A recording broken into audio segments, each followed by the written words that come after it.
Hello guys, welcome to Time 24/7 TV.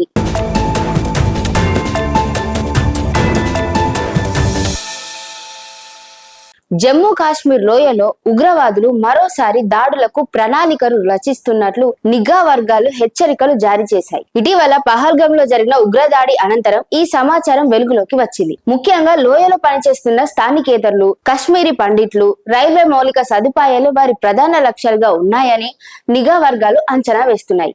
ఈ నేపథ్యంలో భద్రతా దళాలు అత్యంత అప్రమత్తంగా వ్యవహరిస్తున్నాయని ఉన్నతాధికారులు తెలపడం జరిగింది. అయితే కశ్మీర్ లోయలో వివిధ పనుల నిమిత్తం ఇతర రాష్ట్రాల నుంచి వచ్చి పనిచేస్తున్న వారిని లక్ష్యంగా చేసుకోవాలని ఉగ్రవాదులు కుట్ర పన్నుతున్నట్లుగా నిఘా వర్గాలు పేర్కొన్నాయి. ఇక్కడ ప్రధానంగా చూసుకున్నట్లయితే రైల్వే శాఖలో పనిచేస్తున్న ఉద్యోగుల్లో ఎక్కువ మంది స్థానికేతరులే కావడం వారి భద్రతపై ఆందోళన వ్యక్తమవుతోంది. దీంతో ముందు జాగ్రత్త చర్యగా రైల్వే భద్రతా సిబ్బంది తమ బ్యారక్ల నుంచి అత్యవసరమైతే తప్ప బయటకు రావద్దని అధికారులు సూచనలు జారీ చేస్తున్నట్లు సమాచారం.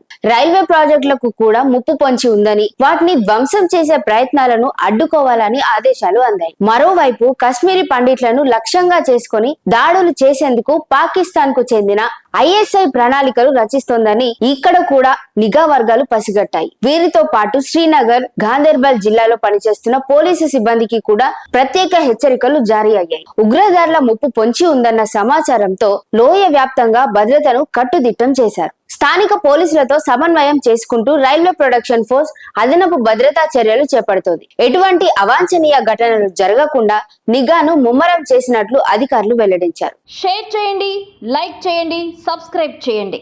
మరిన్ని వీడియోల కోసం బెల్ సింబల్ పై క్లిక్ చేయండి.